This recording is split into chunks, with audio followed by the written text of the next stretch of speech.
Hey everybody, thank you for joining me today. We're going to be doing a quick video here, and we're actually going to be using stamps from Santoro. It's one of the gorgeous girls. This one is titled Little Song, and we're just going to ink it up with some hybrid ink so that way we can do some coloring and not have to worry about heat embossing it before we start coloring. So I'm just going to zoom in here, and I'm going to color using the Zig Real Brush markers, which you can get in the boutique now. It has been added into where the Zig markers and other watercolor mediums and stuff like that we have in the shop, in the boutique, and so you can make sure to go over there and get them. These are really great markers, and what I'm doing here is a tip to tip technique where, to give myself some shading, I'm using the lighter color with the darker to tap on and then add it to my picture here. So I'm going to be using also the laminated white sheet of paper that I have to my right, and I'm using originally I think I was going to use some distress inks, and then I also had some zigs that I did for the face or the skin. So it's showing you a couple of different techniques with the different markers or watercolor mediums that or different mediums that we have that we can use in a watercolor method. So I'm just going to leave this here, let the music play us through, and then I will be back shortly.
Okay, you guys, real quick, I just wanted to hop on here because I realized in watching this that part of the lower part of the body, the stockings and the shoes, I've cut off.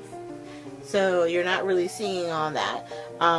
But what I wind up doing with the stockings is doing like every other color, like having yellow be one of the main colors, and then doing every other color on the other ones, coloring in the shoes.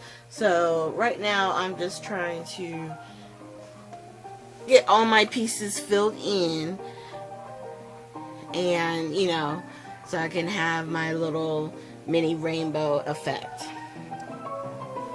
Okay, so hopefully I'll be moving it up shortly and you guys will be able to see it better. Sorry about being off the screen like that.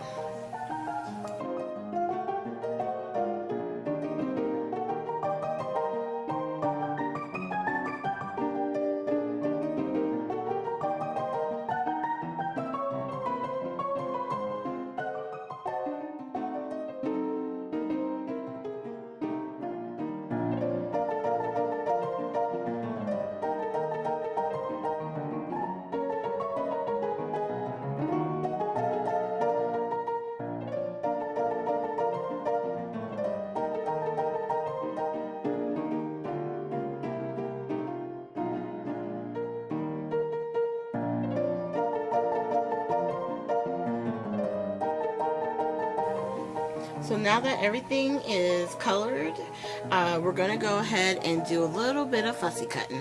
One of the things I like when you go over the line, or it seems like the color is spreading outside of the photo itself, if you fussy cut it, it'll look nice and neat again. And with any fussy cut, what you should do is take one of the black markers that you have, whether it be Distress.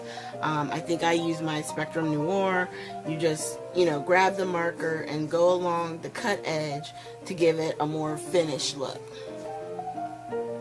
And we're just, trying to keep it in the camera and also keep my hands moving and cut the piece so that it looks as good as possible was definitely a challenge on this one. So every once in a while I try to remember, get back in the camera view so that way you can see, what exactly it is we're doing. Alright, so I'm just cutting the last few pieces.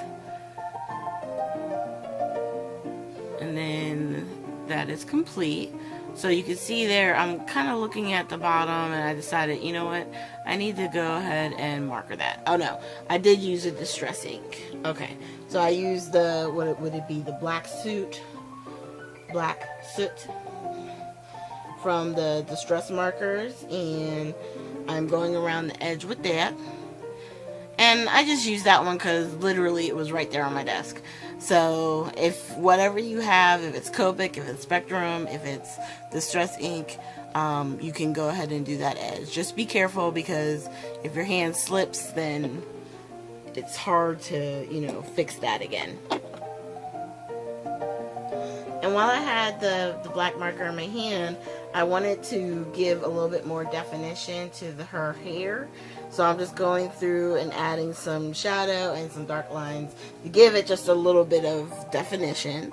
So on my card, I'm trying to figure out where I'm going to place her, what exactly I wanted to do. Did I want to use ribbon? Well, you guessed it, I did.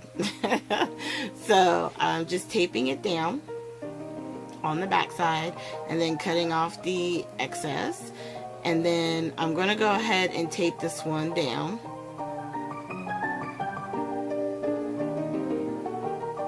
And the first piece I want to say I connected to is, black cardstock. So it just has a little, like an 1/8 of an inch border around it. And then I lay it down on top of the actual card base. And I decided I wanted to tie a knot instead of do a bow. And I just wanted certain parts of the ribbon to kind of stay in place. So I had to add that little sticky in the beginning.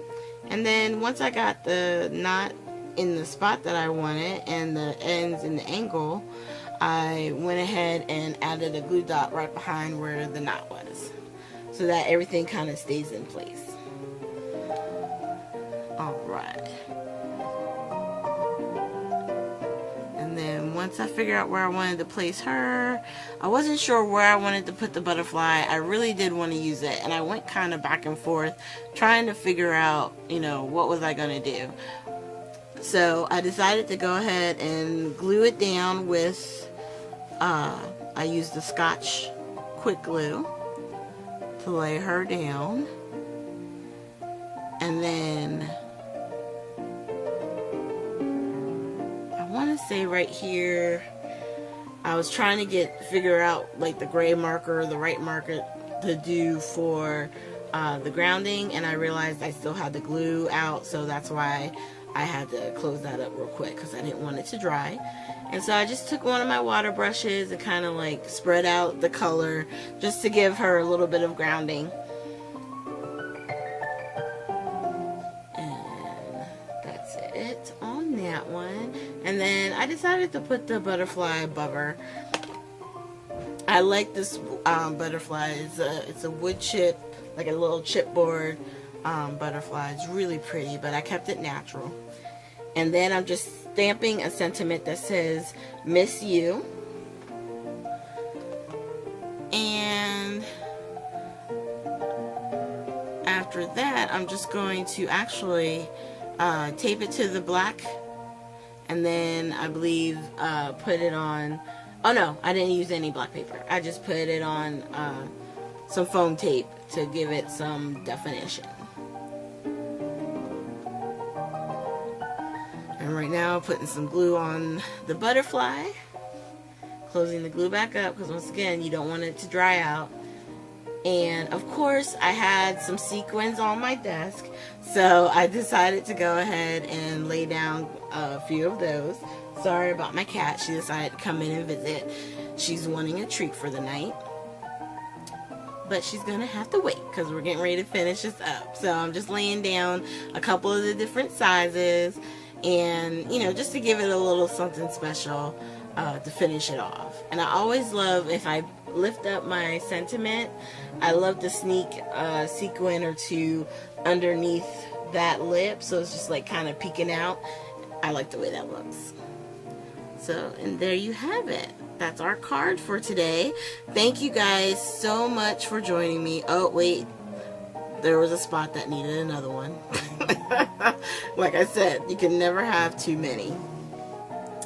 So, once again, thanks for joining me. Check out the boutique again for those distress markers and also for the zig color markers or the real brush. They really are a great set to use.